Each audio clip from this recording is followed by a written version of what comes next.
Hello বন্ধুরা, সকলে কেমন আছেন? আশা করছি সকলেই ভালো আছেন। আপনাদের সকলকে স্বাগত জানিয়ে আমি মিলন চলে এসেছি আজকে একটা নতুন ভিডিও নিয়ে।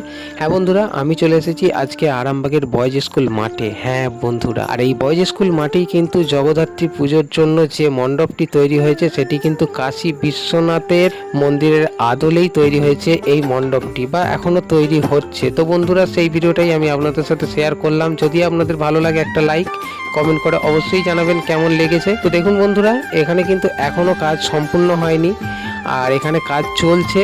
তবে যতটা হয়েছে আমি ততটাই কিন্তু আপনাদের সাথে শেয়ার করলাম। তো বন্ধুরা, আমি এই মুহূর্তে এখন অনেকটাই ভিতরে চলে এসেছি মণ্ডপের। তো ভেতরটাও কিন্তু অসাধারণ ডিজাইন চলছে, আর দেখুন কিন্তু অসাধারণ লাগছে আমাদের জগদ্ধাত্রী মাকে। তো বন্ধুরা, জগদ্ধাত্রী মায়ের জন্য একটা লাইক অবশ্যই পাবো। আর আজকের মতো ভিডিওটা এখানেই শেষ করছি। আবার দেখা হবে আপনাদের সাথে পার্ট 2 ভিডিওতে। ততক্ষণ অপেক্ষা করুন। ভালো থাকুন, সুস্থ থাকুন। ধন্যবাদ।